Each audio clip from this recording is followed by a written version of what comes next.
have been here 3 months today.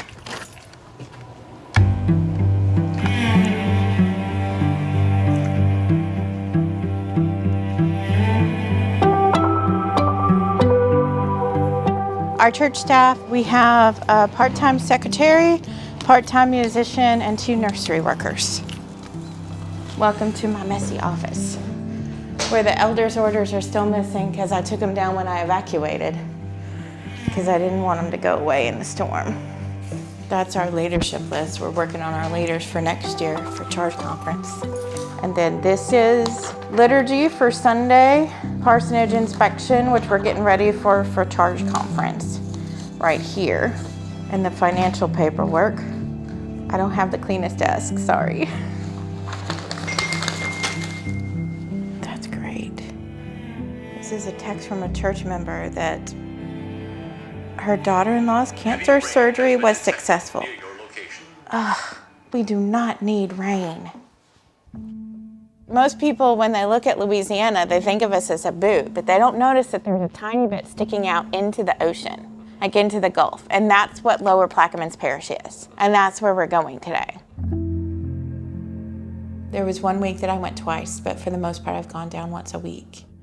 In some ways, every day holds enough life in it to be a month, but then every week passes in the time of a day. And I know that doesn't make sense, but that's the way it feels. I call it disaster time.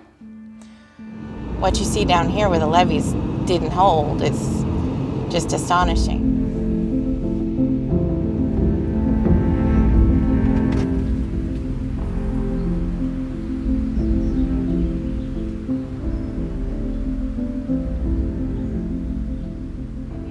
We got 6 inches of mud inside our house. We have 4 feet of water. This is my parents' property right here, and the most important thing that we need is the property clean.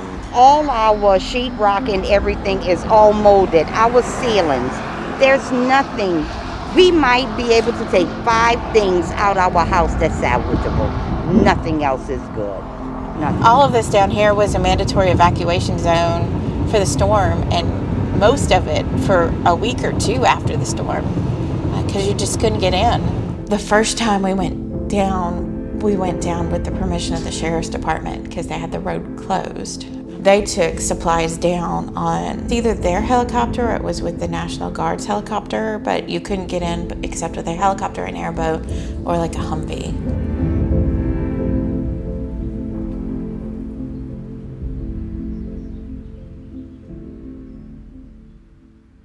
Nathaniel was the first person that we saw in West Point Lahash, helping clean things up. I'm Pastor Joanne. I'm from Belle Chase United Methodist Church, and I also have supplies from the United Methodist Committee on Relief. And we saw that his entire neighborhood was flooded, that every house except for one that was built up more than 10 feet took on water. I'm so sorry about your home. And I'm gonna get you some ant stuff the next time I come down. Okay. So you need the ant poison. What else are you needing? That's all I know for now. Okay. Yeah. When I was coming up for commissioning, I prayed that God would send me where I could make the most difference. Sorry. Yeah, I didn't bring my boats with me. I'll take it down there. Okay. I'll take it down there. Oh, all right. God bless you. Thank you. I'm gonna run this down to Poppy for you. He forgot his boots today. And I came to Louisiana, and then I think about how each time I move, I've prayed that God would send me where I could make a difference. And now I got sent here 2 months before the hurricane. I wonder, and some of my church members wonder, if it was because I had worked a couple of floods, a couple of tornadoes, and 1 Category 1 hurricane, but nothing like Category 4 Ida, whose winds were stronger than Katrina. Poppy, I brought you some more cleaning stuff and snacks. There's 2 songs that really speak to it.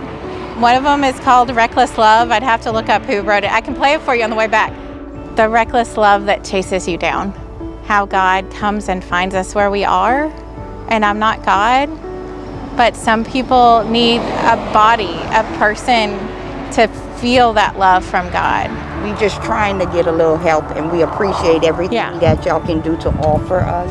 For somebody to come and find them where they are, even if it is knee deep in mud or worse, to remind them that they're not alone. I have a little bit of help in my car today, and what I'm hoping is that telling your story, bringing in a team to take and see what can be done, can bring help later.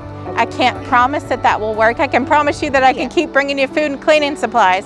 Because the truth is, the water that I gave them today, it'll be drank in a couple of days. The snacks will be eaten.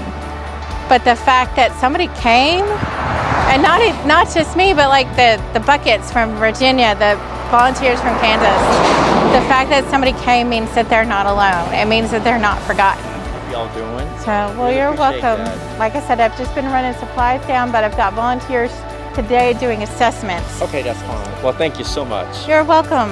You're welcome. Appreciate you coming, bringing down some snacks and everything you need. So, well, you're welcome. And you got some water, right? You said you need. I think about how Jesus, he didn't lecture the people, he fed the people. When Elijah was so discouraged, God didn't lecture him. God sent an angel with a snack and some rest. I feel very alive when I'm helping people. And some people say that when you feel most alive is when you're doing what God called you to do. Well, we appreciate everything. But God bless you, Oh, and we'll yes. keep you in our And prayers. Same to you and your team, and we appreciate everything that you guys are doing for us. So, Thank you. well, God bless you. I will give you a hug, but Yeah. The sentiment of a hug. Absolutely. The scripture I preached on the first Sunday, the first Sunday after it, was from 1 Kings 19. And it's the one where it says God wasn't in the fire. God wasn't in the earthquake. God wasn't in the windstorm. God was in the small, quiet voice after. And I guess that's what I hope to be, is that small, quiet voice for somebody that needs to hear that they're loved